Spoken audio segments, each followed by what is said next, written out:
Y bienvenidos nuevamente a Desde Afuera. Gracias por estar aquí, gracias por darme la oportunidad de acompañarlos una vez más en este espacio de opinión.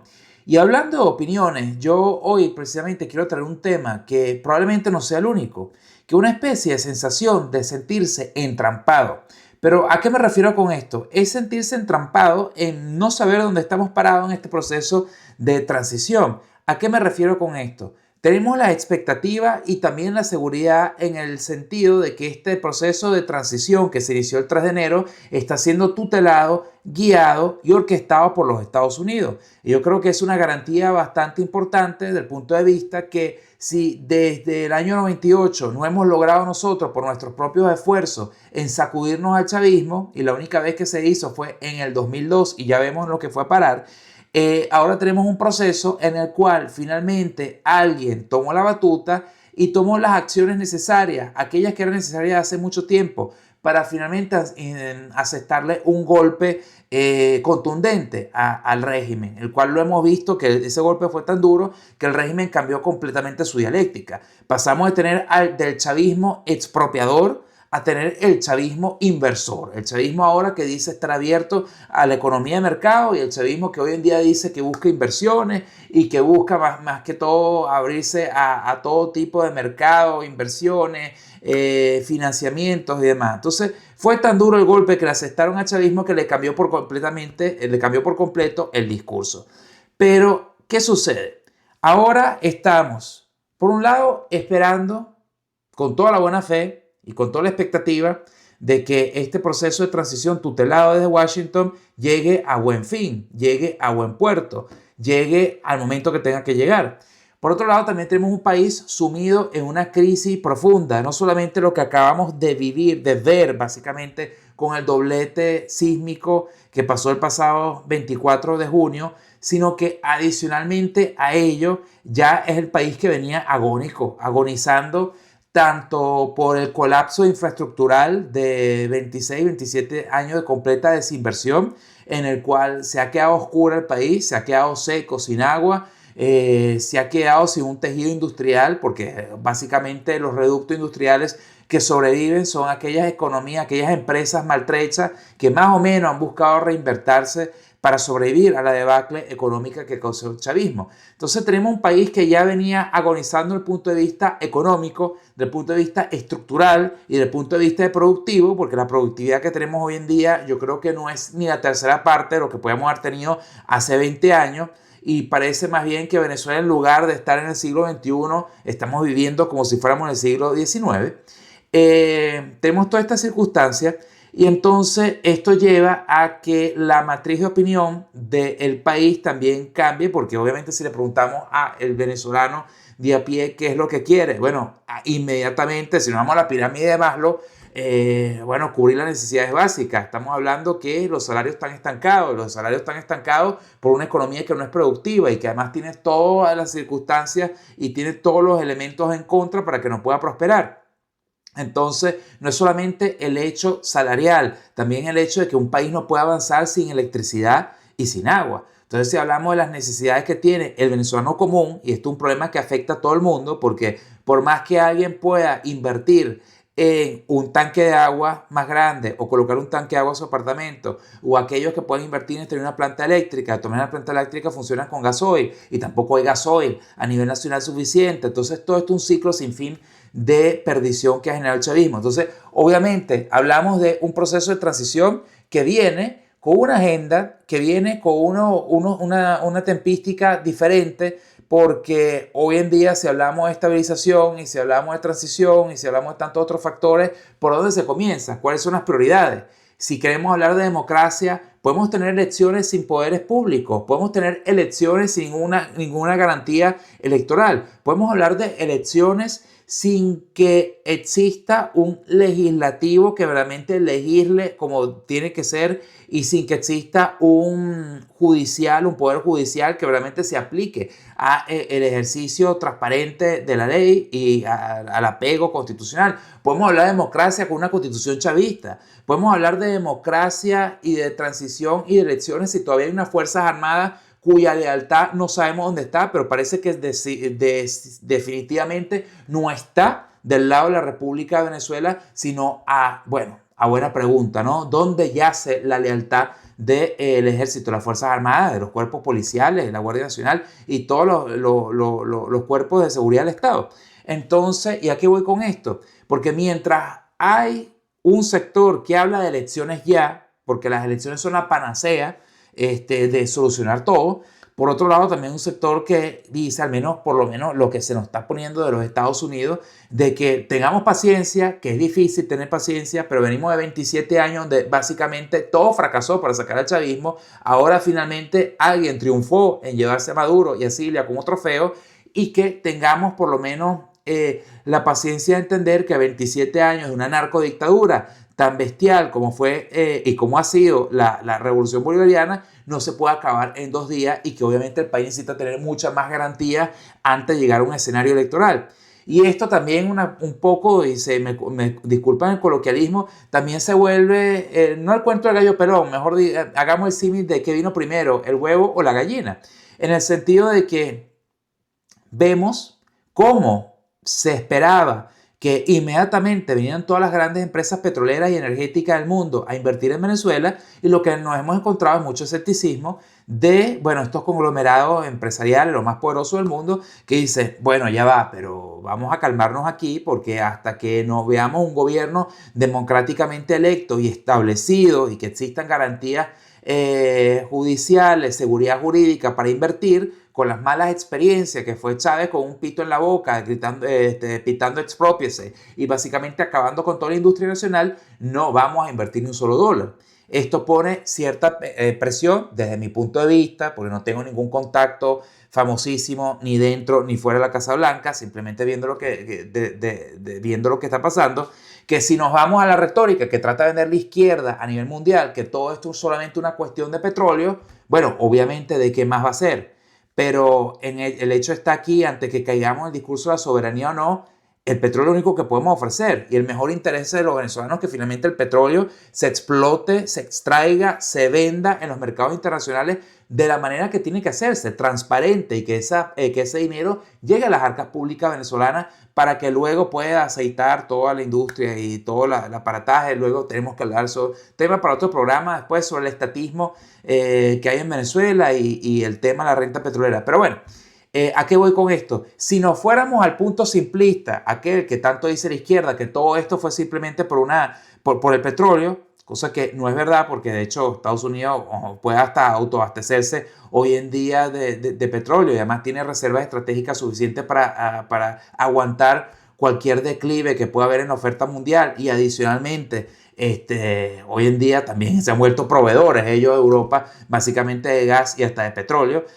No es solamente una cuestión de petróleo, una cuestión de seguridad energética, obviamente, seguridad hemisférica también, y bueno, abrirse camino tratando de reponer el orden de un Estado que no solamente era un Estado que era sede de una dictadura, sino de una dictadura que se asoció al terrorismo internacional y al narcotráfico internacional. Entonces son varios problemas que tratan de atacarse de una sola vez, de una sola manera.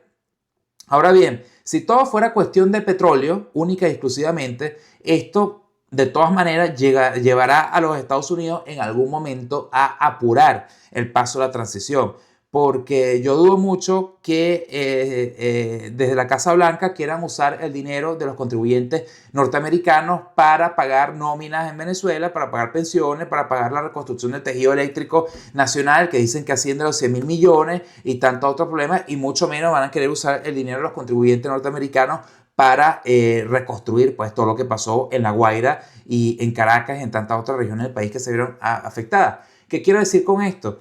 Que si todo es una y exclusivamente cuestión de petróleo, Venezuela necesita ser rentable, y en este momento no lo está haciendo. Y no lo está haciendo porque la gente no está invirtiendo en esta materia, ni en el área gasífera, ni en el área petrolera, y tampoco en el área minera están ocurriendo unos avances muy tímidos. ¿Por qué? Por el tema de la seguridad jurídica y de que el país sigue siendo un signo de interrogación abierto en qué pasará con su destino. Sí, se requieren todas estas seguridades para que entonces las inversiones puedan fluir en algún momento, efectivamente. Si nos vamos al punto de vista que el país tiene que ser rentable para entonces pagarse a sí mismo todas las deudas que tiene y además todo lo que implica la reconstrucción, completa, o mejor dicho, la construcción de nuevo. Aquí no hay nada que reconstruir, aquí hay que construir de nuevo, construir algo completamente diferente. Bueno, vamos a llegar a un momento en que se van a apurar los pasos hacia una transición. De hecho, para el momento en que estoy grabando esta reflexión que estoy compartiendo con ustedes, precisamente se están sentando en Caracas la mesa de trabajo entre Dinora Figuera, Jorge Rodríguez y representantes varios que nominaron para ello. Una mesa de trabajo en la cual, como bien han dicho innumerables analistas y comunicadores de materia política, no es más que aquello que viene a refrendar o a aprobar lo que ya se dispuso en los Estados Unidos, y es para darle un barniz de legitimidad y también de localidad a lo que ya se está disponiendo desde los Estados Unidos. Entonces, esto me lleva a lo siguiente. Para hablar de elecciones, bueno, a todos nos gustaría, ¿no? Ya ir, votar, sacudirnos al chavismo. Pero no es solamente elegir al Ejecutivo, es cómo luego va a poder ese nuevo gobierno gobernar un país donde toda la administración pública estaba en manos del chavismo por 27 años, donde se han corrompido absolutamente todos los ministerios, donde toda la infraestructura, toda la administración pública responde única y exclusivamente a la corrupción. Entonces, ¿cómo? Y además tenemos unas Fuerzas Armadas que no sabemos dónde paran su lealtad. Entonces, llega un nuevo gobierno, un nuevo ejecutivo, entiéndase, puede ser María Corina, pueden que reciclen al mundo, lo que sea. ¿A quién? ¿Quiénes van a jurar lealtad a ese nuevo gobierno? ¿Vamos a tener estabilidad suficiente? ¿Hasta qué punto? ¿Hasta cuándo los Estados Unidos entonces se tendrán que quedar en orden para garantizar que el nuevo gobierno no lo tumben en tan solo una semana? Porque estas son preguntas que hay que hacer. No es solamente que se vota un nuevo presidente o presidenta, asume el poder y ya está, mágicamente arranca todo el mundo, todos los ministerios, nombran unos nuevos ministros, cambiamos toda la administración pública, una nómina, cambiamos toda la nómina que serán más de 200.000 personas a nivel nacional entre toda la administración pública, y ya está, punto, el país comienza a funcionar. No, viene el momento de cómo tú asumir verdaderamente el poder. No es solamente desde el punto de vista nominal que fuiste electo y te juramentaron, es cómo verdaderamente puedes ejercer ese poder cuando todavía el país sigue plagado de bandas delincuenciales de todo tipo y de las narcoguerrillas que también operan a sus anchas en todo el territorio. Todavía siguen bandas delincuenciales como el Tren de Aragua, que por más que le aceptaron un duro golpe hace poco, todavía están allí activas. Hablamos de colectivos, hablamos de toda un aparato de la administración pública que habrá que ver cuántos quieran plegarse y colaborar con el nuevo gobierno y cuántos otros no buscarán la manera de sabotearlo. Entonces, oye, a veces una sensación de trampa, de sentirse entrampado, mejor dicho, estancado, de no saber hacia dónde ir, porque elecciones inmediatamente, unas mega elecciones, renovamos todo, pero el CNE sigue siendo chavista. Vamos a renovar el CNE primero. Deberíamos renovar junto al CNE también el Tribunal Supremo de Justicia, porque no podemos tener ningún tipo de garantía que esté allí. Hablamos de que de pronto habría que deslastrarnos por completo de la Constitución chavista, porque uno dirá, bueno, ¿qué democracia puede existir con una constitución que fue hecha a imagen y semejanza de Hugo Chávez y que fue continuada? Que otra cosa que me genera mi suspicacia es cada vez que alguien opositor dice que hay que basarnos en la Constitución, una Constitución que el chavismo promulgó para que el mismo momento en que promulgaron lo que hicieron fue desobedecerla continuamente. Porque en Venezuela, si ahora nunca se ha aplicado nada a la Constitución, nada. En ningún momento este gobierno, desde el año 99, en que la promulgaron, jamás han acatado nada que dijera esa Constitución. Entonces, aquí estoy lanzando un pocotón de ideas, pero es lo que pasa. Yo creo que no soy el único que estará pensando esto en Venezuela. Podemos hablar de elecciones, perfecto, pero ¿y después las elecciones qué? ¿Cómo ejercemos ese poder? Y vamos a gobernar un nuevo presidente o una nueva presidente con este Tribunal Supremo de Justicia. Entonces, mira, no, es que hay que hablar de macroelecciones y mega elecciones y cambiamos todo. Entonces, cambiamos los 335 alcaldes, los 270 y pico asambleístas que hay allí, legisladores. Y yo me pregunto, en todo este tiempo, porque el 28 de julio del 2024, ya van 2 años de esa fecha, Nunca se nombró un gobierno. Ahora podemos decir que ese gobierno no se reconoció por parte de los Estados Unidos, que se habla de elecciones de nuevo, otras nuevas elecciones, comenzar con algo que sea legítimo y demás. Digo, pero si en todo este tiempo no hemos visto ni siquiera un gabinete de gobierno formado, me lleva a pensar a mí, tenemos 335 alcaldes, candidatos a alcaldes. Tenemos candidatos a gobernadores, y cuando digo esto, candidatos puede ser cualquiera, pero me refiero a candidatos probos, gente que no tenga ni una mancha de corrupción, que no tenga ni una mancha de colaboracionismo con el régimen. Y usted dirá, bueno, qué ingenuo, habrá que reciclar un gentío. Bueno, vamos a echar una ojeada a los partidos políticos que hay hoy en día en Venezuela. Ningún partido político de los que están hoy en día en Venezuela puede lanzar la piedra porque ahí son todos pecadores. Todos tienen todos sus pecados de colaboracionismo o de haber convivido o de haber negociado o de haberle hecho el juego al régimen.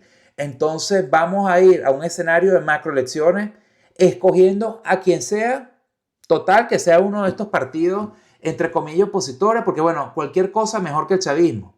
Bueno, yo también pienso a veces que cualquier cosa mejor que el chavismo. El problema está en que muchos de los políticos que tenemos son exactamente chavistas, simplemente que se ponen una franela azul, una franela blanca o cualquier otra cosa. Entonces, no estaríamos cambiando verdaderamente. Ustedes pueden decir, bueno, pero si cambiamos todo ya con cambiar la presidencia y que cambiemos los ministerios, de pronto venga mayor auditoría en todo esto y entonces podemos ejercer un mejor control sobre lo que pasa en el Estado y las alcaldías, las gobernaciones. Le digo, bueno, yo también dentro de todo esto quisiera ver si se pone sobre la mesa, ya que hablamos de un escenario electoral, si hablamos también de acabar con la reelección indefinida, porque entonces venimos de que las alcaldías y las gobernaciones se han vuelto unos feudos en Venezuela donde políticos quieren eternizarse allí y a veces hasta delegar el mando en su propia prole, ¿no? En hijos o nietos que tengan, sin haber ningún tipo de cambio.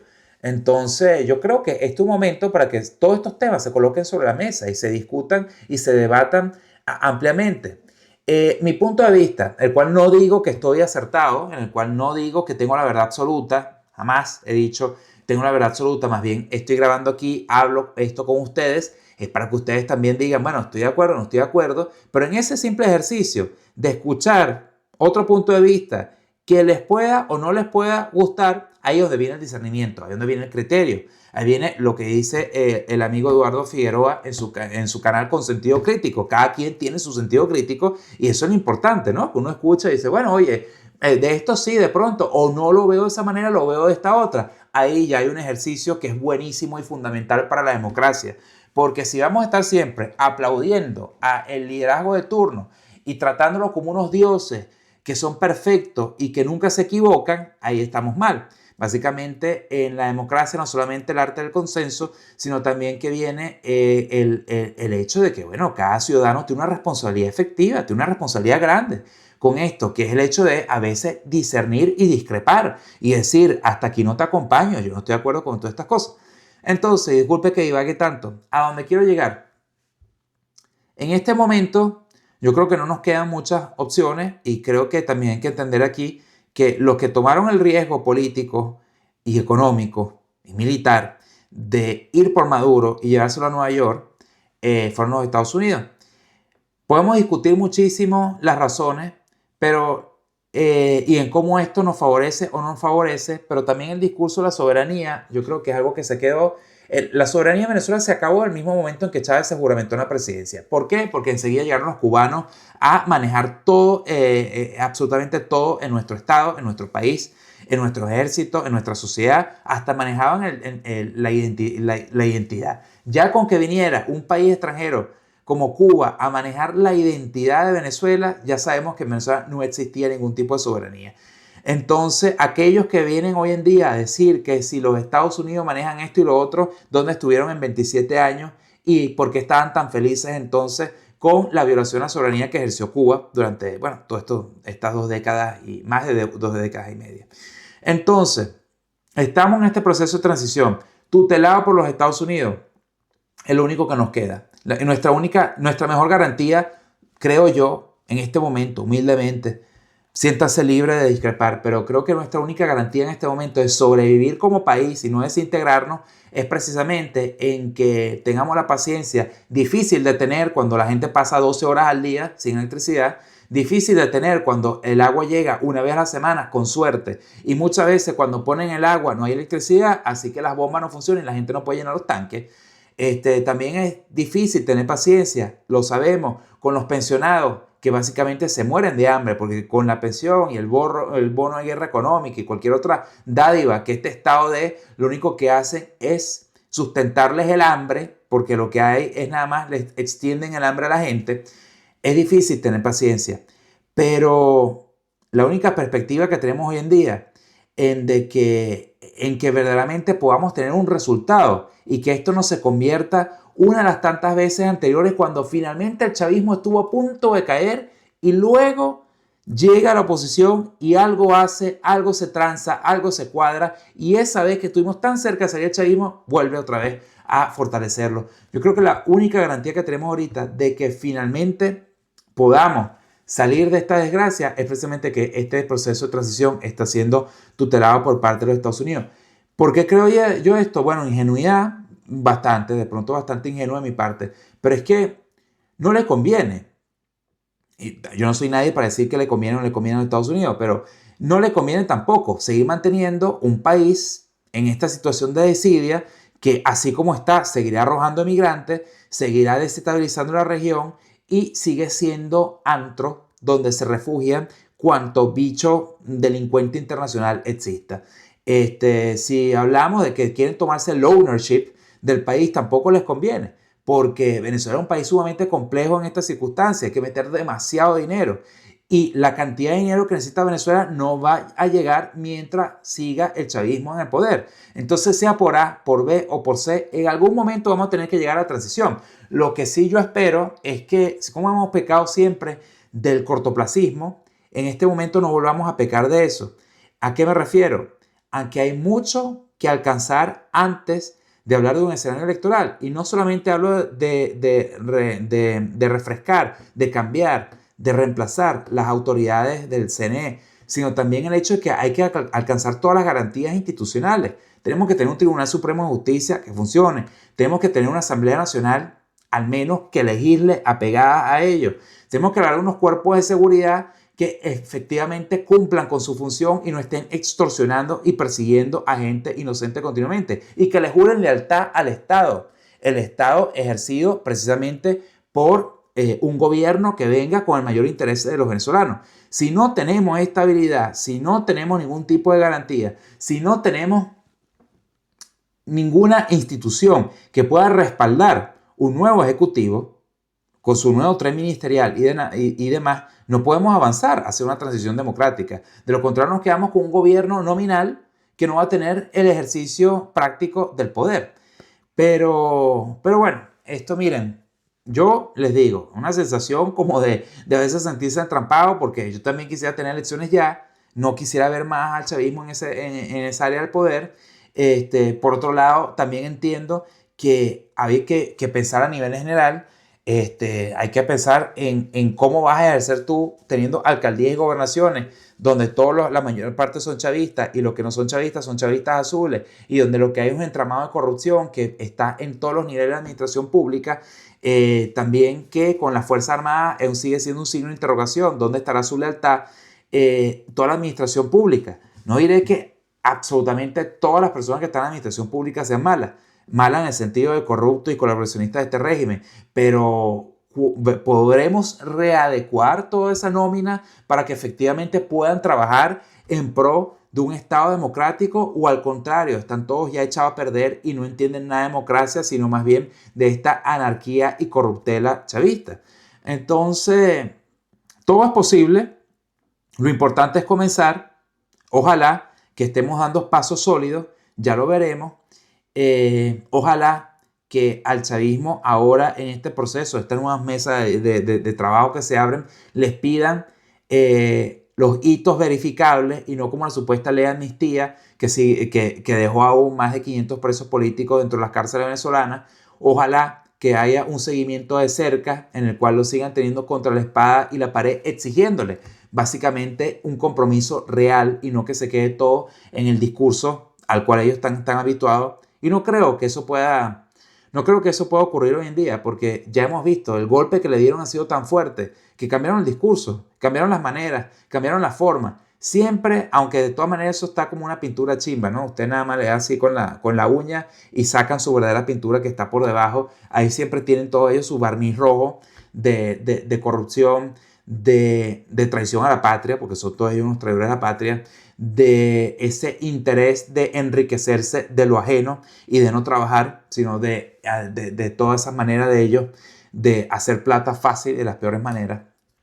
Entonces, vamos a ver, yo de mi lado, en este momento, estamos en pleno agosto, hoy es, al momento que estoy grabando esto, es 7 de agosto, eh, tengo la fe de que esta vez, precisamente porque ha sido tutelado este proceso y porque tenemos la administración de los Estados Unidos en el terreno y porque se han ido sumando intereses económicos. Nuestra mayor garantía es precisamente que existen tantos intereses económicos, porque para que el dinero fluya tiene que haber estabilidad y tiene que haber estabilidad completa, no la estabilidad de la Pax revolucionaria, porque con la Pax revolucionaria lo que hay no es la paz romana, lo que hay es hambre, pan para hoy y hambre para mañana. Entonces, precisamente todo ese aglomeramiento de intereses económicos considero que nuestra mejor garantía ahora de que efectivamente lleguemos a una transición a democracia. Y yo lo que me pregunto aquí es si estamos nosotros comprometidos con todos los cambios estructurales que tienen que venir, porque hablamos de que hay que cambiar por completo la concepción de cómo vemos el poder, cómo se ejerce el poder en Venezuela, cuáles son los contrapesos, cuál es el respeto a las instituciones, cuál debería ser el respeto a la autoridad, cuál debería ser el comportamiento de la autoridad para con la población civil, entre tantas otras cosas. Pero bueno, no me extiendo más. Dejen sus comentarios y como les digo, yo aquí comparto un punto de vista ejerciendo el derecho de libre expresión, que es lo que yo considero que más también se requiere hoy en día en Venezuela junto a la transición a la democracia, libertad de expresión en todo sentido y que precisamente, aunque lo que escuchemos nos puede caer bien o nos puede caer mal, precisamente eso es lo que nos alimenta, ese sentido crítico que tenemos y es eso la mayor base de ser mejores ciudadanos, precisamente tener un discernimiento. Muchísimas gracias y la invitación es que se queden pendientes del canal y bueno, dejen sus comentarios, los leo con atención.